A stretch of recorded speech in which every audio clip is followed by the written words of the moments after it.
So I guess we're live now. Hi, my name is Keto, and this session is called Foundations of Modern Java Server Apps. You can find this session and other ones at ketoman.com if you want some more information. And I hope you guys have enjoyed the whole day today. I know it's been a long day, so for better or worse, I guess I'm on the last session.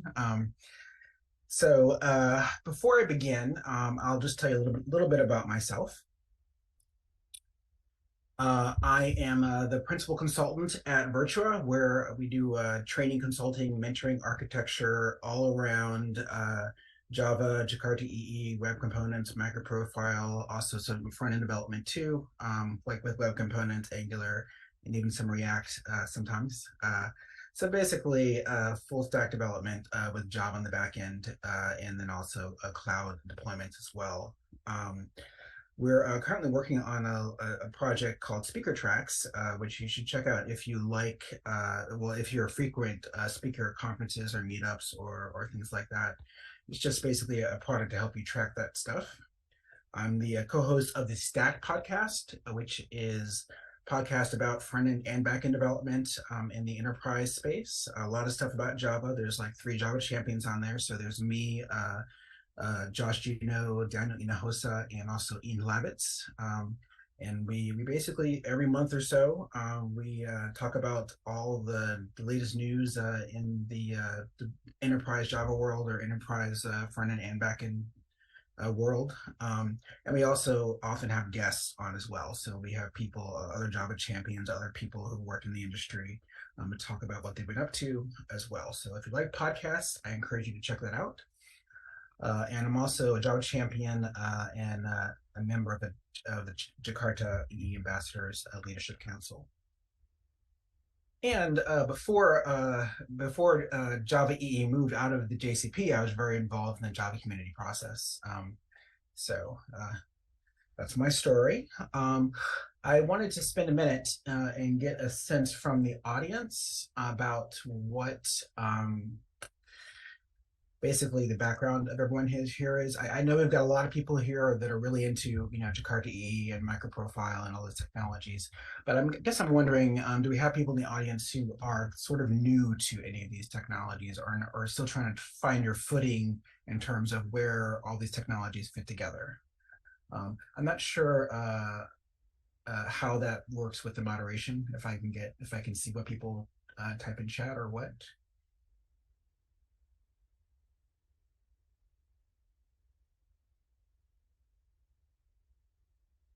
Oops, did not mean to do that. Okay.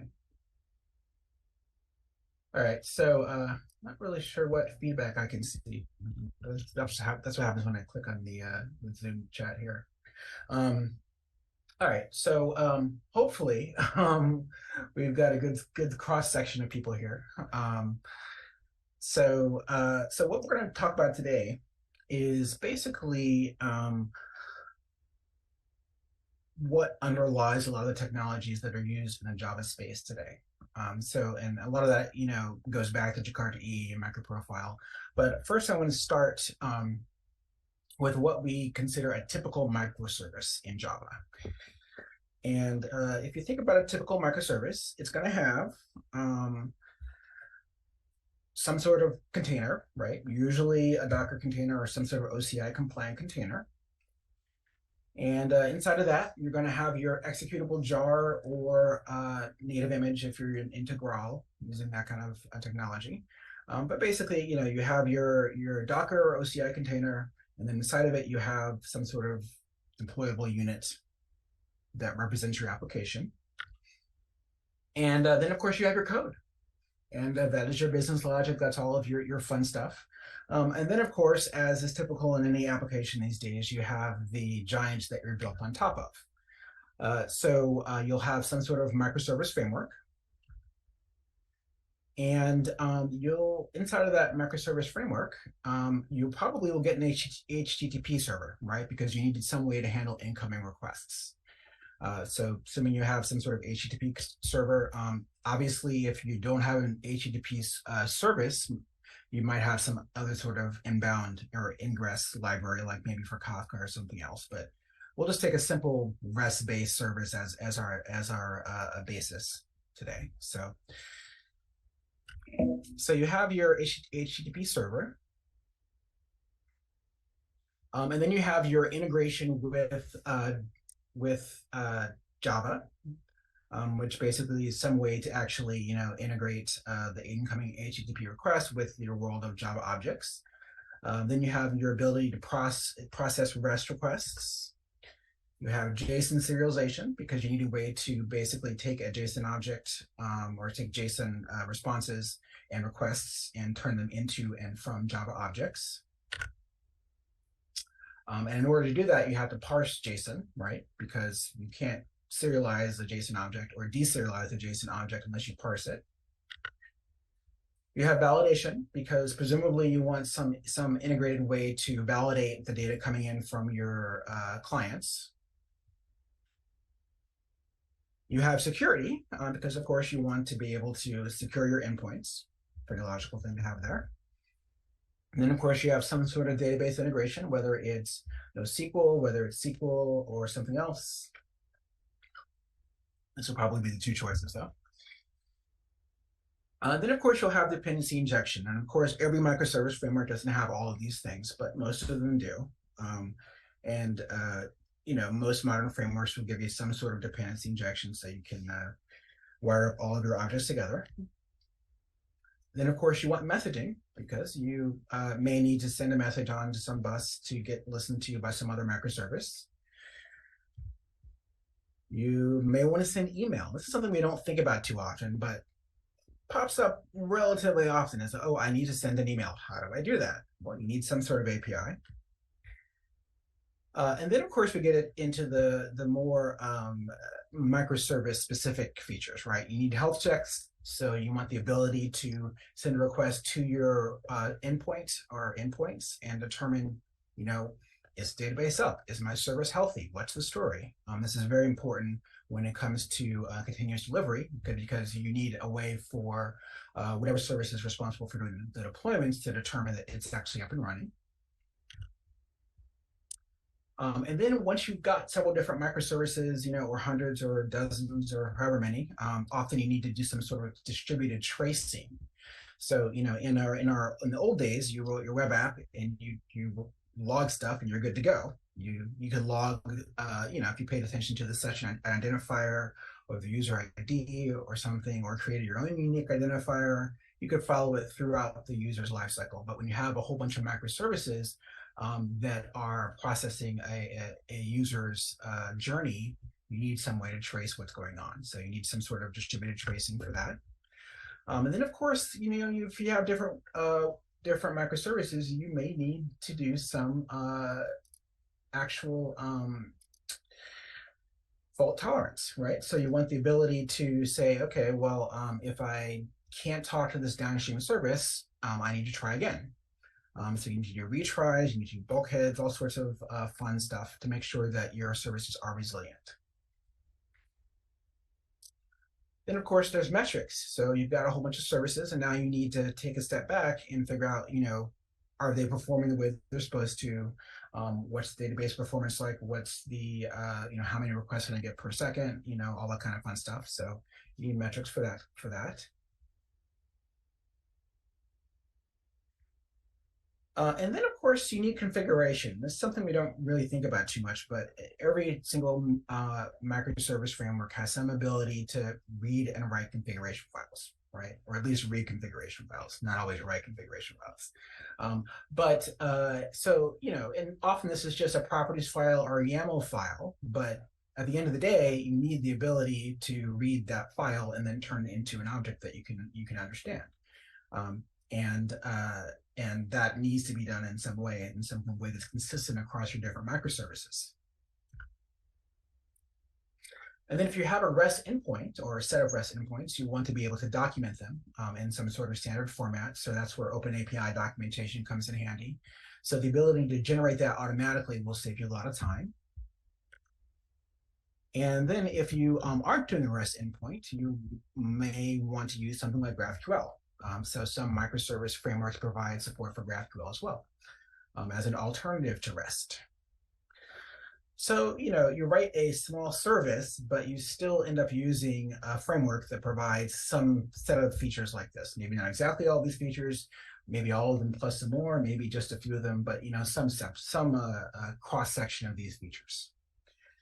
So let's take a look at how that actually works in a real framework. So let's start with Spring Boot. So Spring Boot, as most people know, is pretty much the most popular framework for doing microservices these days. And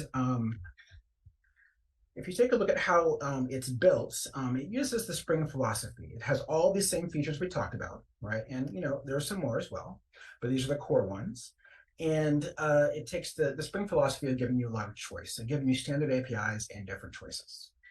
So web services, or with Spring MVC, you'll find a lot of the examples use Spring MVC, but Jakarta RESTful Web Services, previously known as JaksRS, is fully supported as well.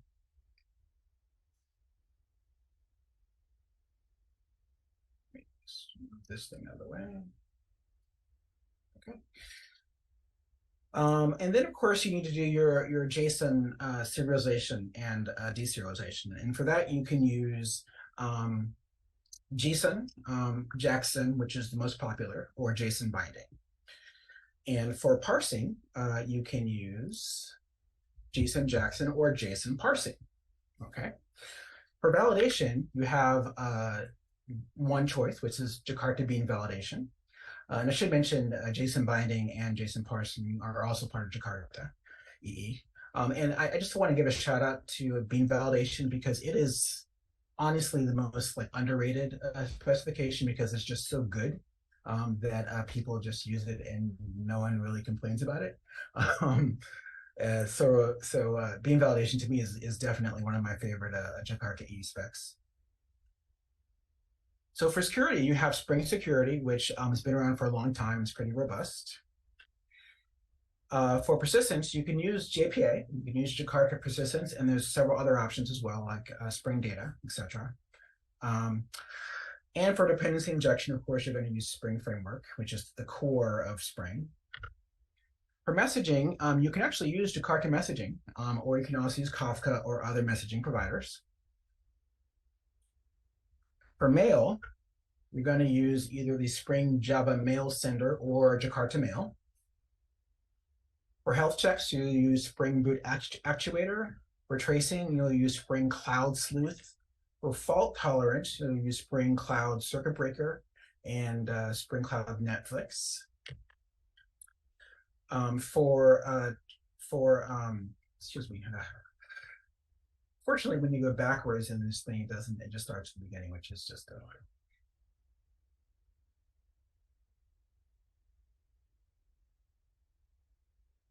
Okay.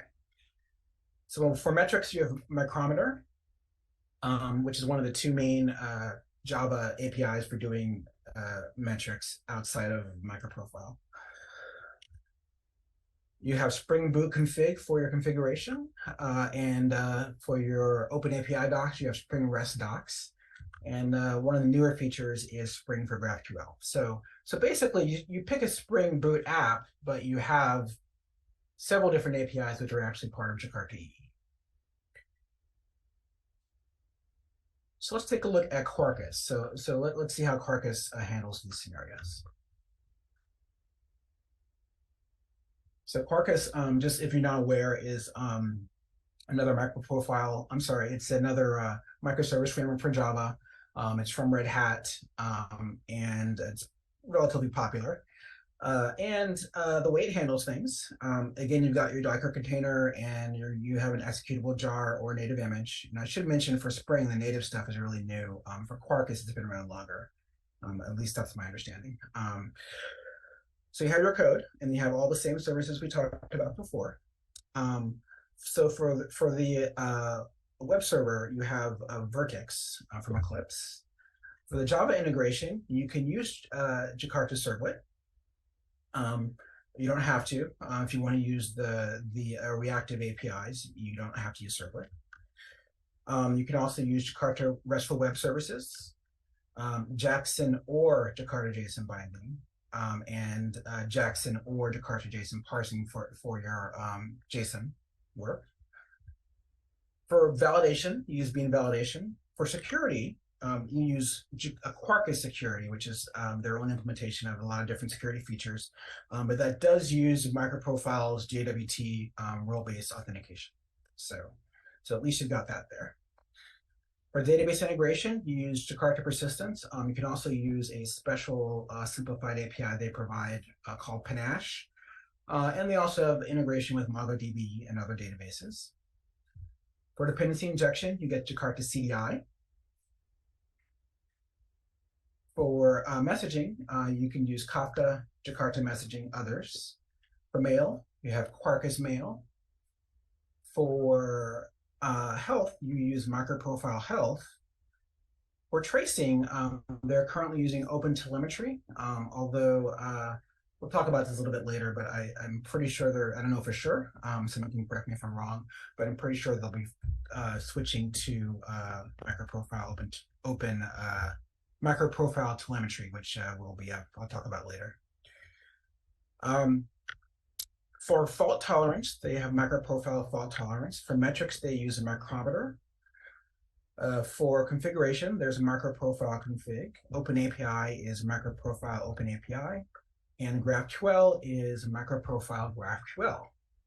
So Quarkus is built using a lot of standard Jakarta EE specs. Some specific Quarkus features are just only in the Quarkus world. And then it also uses several different MicroProfile specifications and some popular libraries like OpenTelemetry and Micrometer. And of course, when it integrates with other sorts of technologies, it uses those APIs as well. So that's how Quarkus works. So let's take a look at Para Micro. So Para, as most people know, was forked from Glassfish a long time ago, and that's now one of the premier Jakarta EE implementations. And they have a micro version, which is geared more towards microservices. So let's take a look at that. So again, we got your code. We got Para Micro. It has most of these features. It doesn't have GraphQL, but I'd say even as much as I love GraphQL, most people are not using it anyways. So if you're just writing REST endpoints, you have everything you need. So for the HTTP integration, we had Grizzly, which was part of Glassfish. For the HTTP Java integration, we have Jakarta Servlet. REST processing is Jakarta RESTful APIs. My slides are getting ahead of me here. And we've also got Jakarta JSON binding and Jakarta JSON parsing and Jakarta bean validation. For security, we have Jakarta Security and also MicroProfile JWT role-based authentication. And those two work pretty well together. There's been some talk about how they will work together in the long term, but definitely they serve different purposes. So they work pretty well. While Jakarta Security provides sort of the higher level APIs and ways of handling authentication, things like that. Of course, the MicroProfile JWT handles specifically the JOT side of things. So then for database integration, we have Jakarta Persistence. For dependency injection, CDI. Messaging is Jakarta Messaging. Mail is Jakarta Mail. Health checks, you get MicroProfile Health. Tracing, you have MicroProfile Open Tracing. Fault tolerance, you have MicroProfile Fault Tolerance.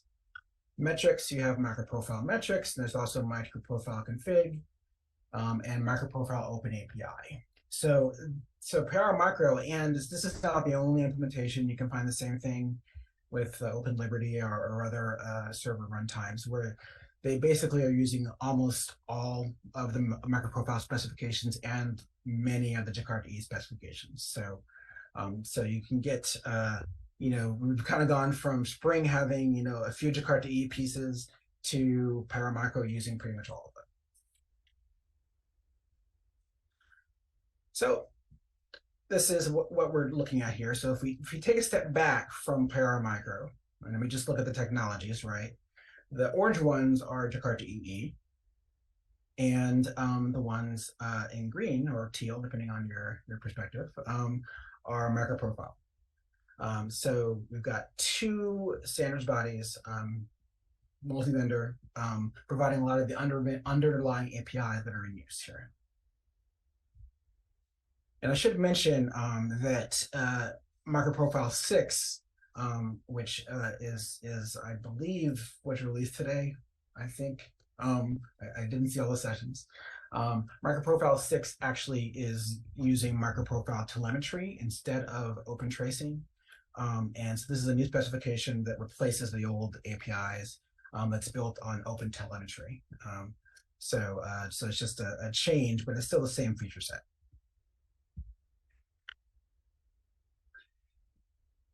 So those are the specifications that I mentioned earlier, but there are others as well. So we talked about the microprofile JOT. There's also the REST client. There's also some reactive messaging specs, which I didn't quite get into. I'm still wrapping my head around all the reactive stuff. So, but obviously there's other features as well. So, your application may end up using reactive stuff. Who knows? So microprofile, I'm sure many of you at this particular conference are familiar with it by now. Is supported by several different vendors, and these are some of the key ones. This is not all of them, but Halidon is from Oracle. There's of course Apache Tommy, Open Liberty from IBM, Quarkus from Red Hat / IBM, Payara from Payara, and Wildfly from Red Hat / IBM. And there's several other ones as well. But those are just some of the members that are behind microprofile. And I just want to take a step back. I don't know, hopefully nobody's talked about this too much yet today, but so microprofile was actually started in 2016. It seems like it's kind of hard to believe it's been that long now. And it started basically as a way to handle the lack of development on the Java EE side before it became Jakarta EE. And these are all of the that link there gives you essentially the initial blog post, which is still there on Tommy Tribe, which is nice. And you'll see down here, these are all the committers. So in addition to the ones I've mentioned, Microsoft is now on there, and there's also a few Java user groups as well.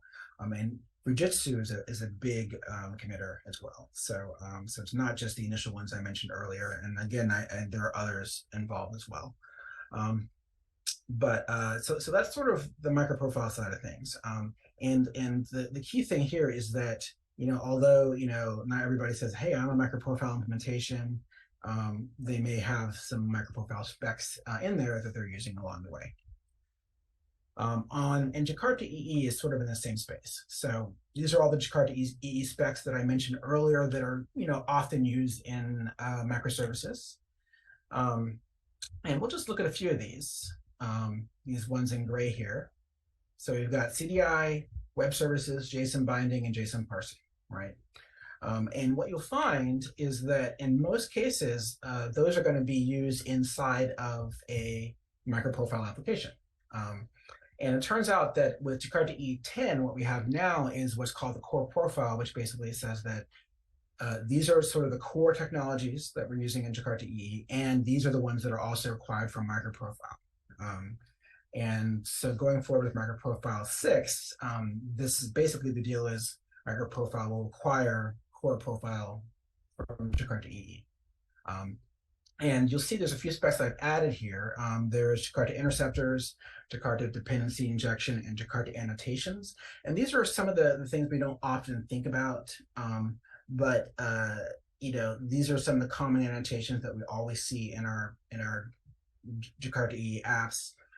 When you're dealing with CDI and also the EJB, but we'll talk about CDI, excuse me. You often have to write interceptors that intercept method calls, essentially. And that's a key part of Jakarta EE.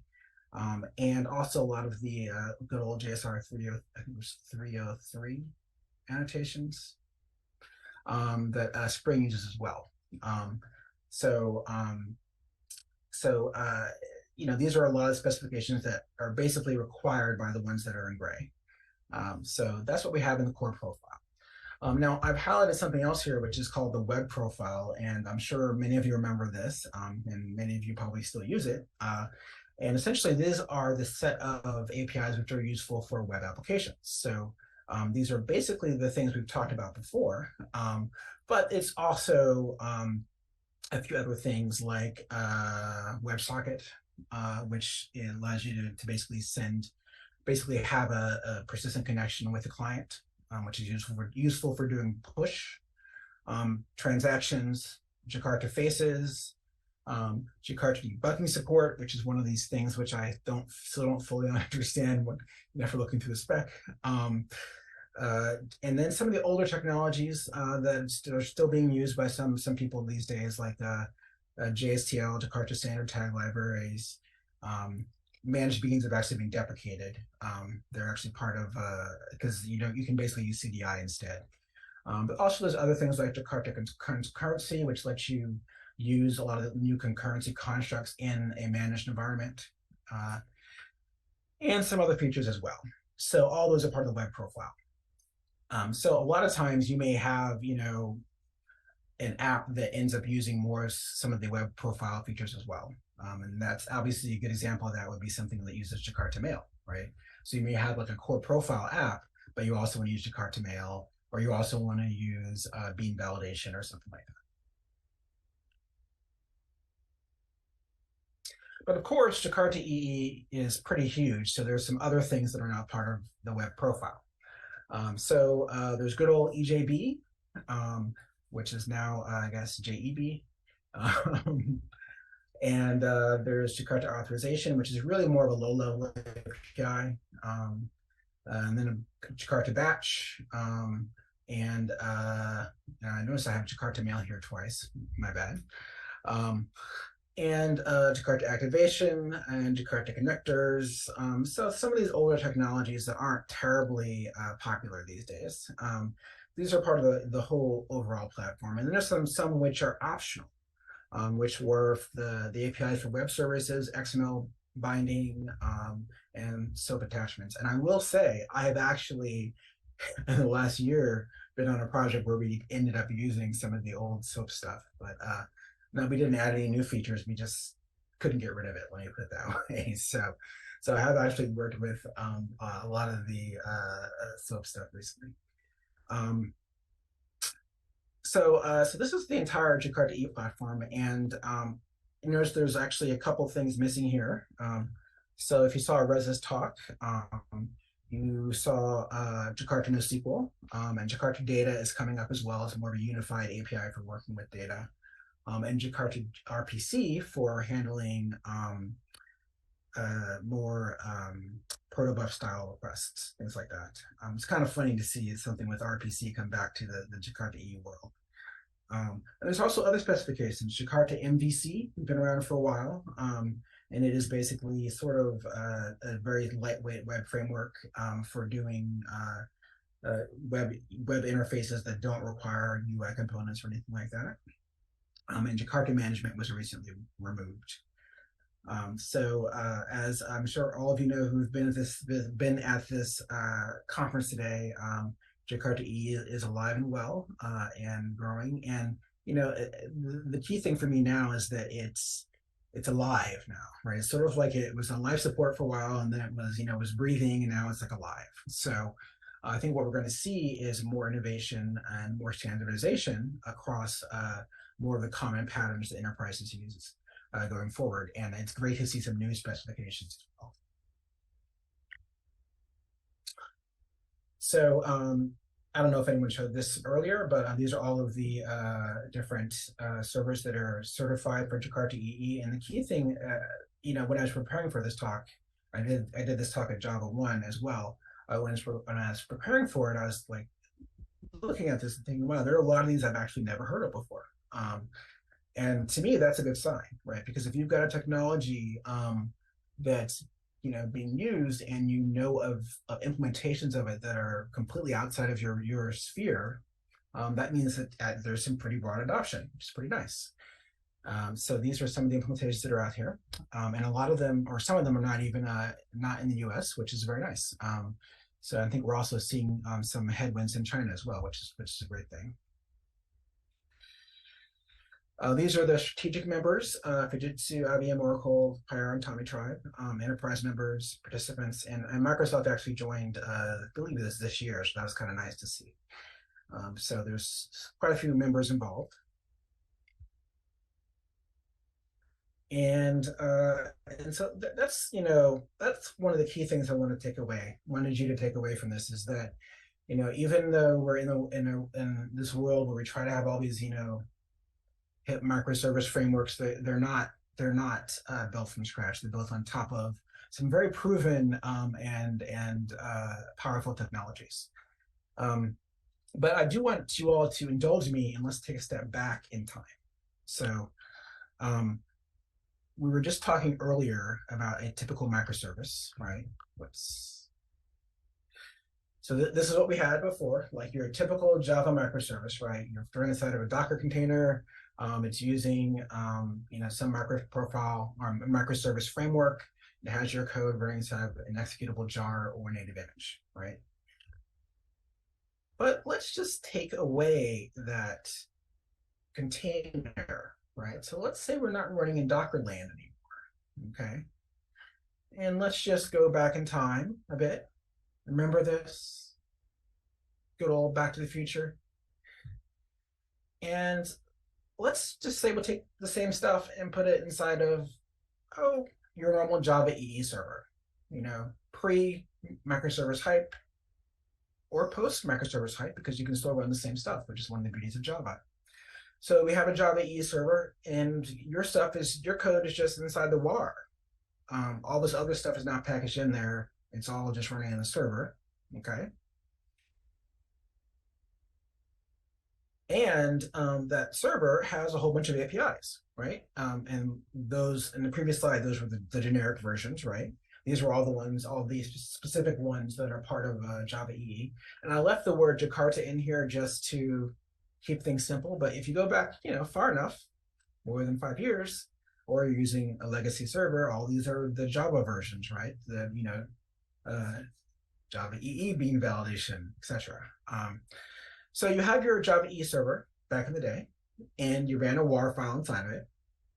The WAR file had your code, and maybe some other dependencies as well. But for the sake of simplicity, we'll just call it your code. And back then, you usually had like Apache or some other web server in front of your Java EE server, unless you were using like Tomcat or something like that. And then, of course, you probably didn't have just one WAR file. You probably had several. And again, this is a perfectly valid way to do things now, but it was certainly more common a long time ago. And then, if you take a step back further, well, your app server may have even more APIs. It may just not have the web ones, right? It might have the whole web profile, and then all the other APIs we talked about, like target messaging, all the XML stuff, and of course, EJB, right? So hopefully I'm bringing back lots of memories. And, this is not a bad way to do things today, depending on your environment. But I think what's interesting is when I look back at the architectures that are built this way, and I have clients where it's applications that are still using like WebSphere traditional or something like that. I look at the admin console and I'm like, So basically, from this admin console, I can manage a whole cluster of Java EE servers. And I can check on their health, I can look at their logs, I can deploy across many different nodes. I can even organize them into different, cells and things like that. And the more I look at this, I'm like, gee, this sounds sort of like something that we do now, except the difference is that the container is a Docker OCI compliant container. and I'm using like Kubernetes or AWS ECS, Nomad, Google Cloud Run, Azure container instances, whatever, I'm using that to manage all of my stuff. And the features are arguably more robust, but it's the same idea, the same concept. So again, this is one of those things. The longer you're in the industry, the more it goes back and forth. And arguably, when it goes back, it comes back better. But I wanted everyone to come with me on this thought experiment to go back to what it was like before and sort of compare that to what it's like now. Of course, the benefit of the container-based architecture based on OCI is that you can put anything you want inside the container, right? It doesn't have to be a Java web app or a Java EAR. Remember EARs? It could be any code. It could be Node. It could be Go. It could be Python, whatever, or Java. So you have a lot more flexibility, and then you can use the same management tools across many different containers that use completely different technology stacks. So to me, that's the main benefit. But I think it's important for us to remember that we've really been here before. So I will leave you with that, and we will return back to reality. And as we turn back to reality, we can talk a little bit more about MicroProfile. So again, we've got the sort of core specs, and then the REST clients and other specs. And if you're not familiar, REST client is really just about talking from your service to other REST services. So that's sort of important. And even for, I just noticed I left out GraphQL out of this part. Even for a MicroProfile GraphQL, there's a client side as well. So for MicroProfile, if you're interested, one of the good things about MicroProfile and Jakarta EE is that it's pretty easy to get involved and look at code, file issues and issue trackers, read specs, respond to mailing lists, all that kind of fun stuff. So you do all that kind of fun stuff at microprofile.io. And again, these are all the different companies that are involved. There's a project page on the Eclipse site, and I encourage you just go check out the mailing list and see what's out there. The other thing I encourage you to do is, if there's a particular technology you're interested in, go ahead and read the spec. They're very readable. They all are written and generated in beautiful ASCII doc. So the specs are actually very easy to read. So I encourage you to take a look. And the same goes for Jakarta EE. Not all the specs are quite as easy to read because they're older, and some of them are pretty big. But the newer ones are, and again, you can get involved, right? And the key thing to remember here is that again, it's alive, it's growing, it's changing. So some technologies are not going to be there forever, and new ones will be added. It'll evolve like any other platform. So I encourage you to join us, Jakarta EE, Jakarta.ee. There's a lot of events, videos, and stuff on the Jakarta EE website. There's also a YouTube channel you can check out.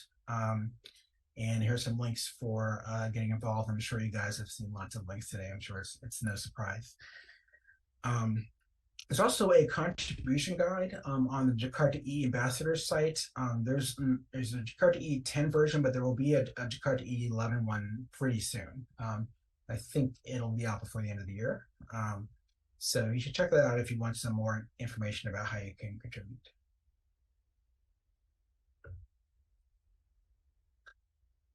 So, when we're building applications, we generally are building on some sort of foundation. And to me, these days it's more so than any other day, any time I can remember, because there's so much wonderful open source out there.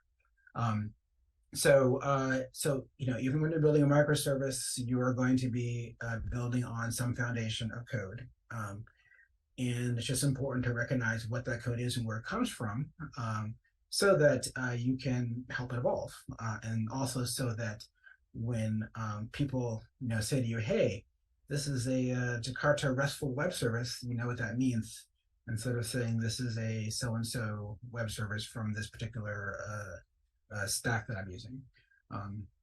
And I'll tell you this from experience because I've been on projects with younger developers and they're using all this stuff and they really have no idea what spec is what. So this presentation is my attempt to make some of that a little more clear. So go forth, build wonderful buildings, and just make sure you use some good scaffolding, and you'll be good to go.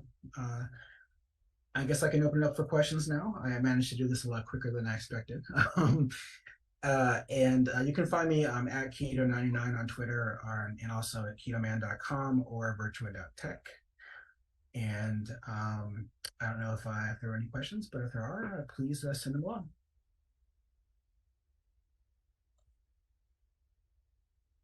No questions, Keto, for you.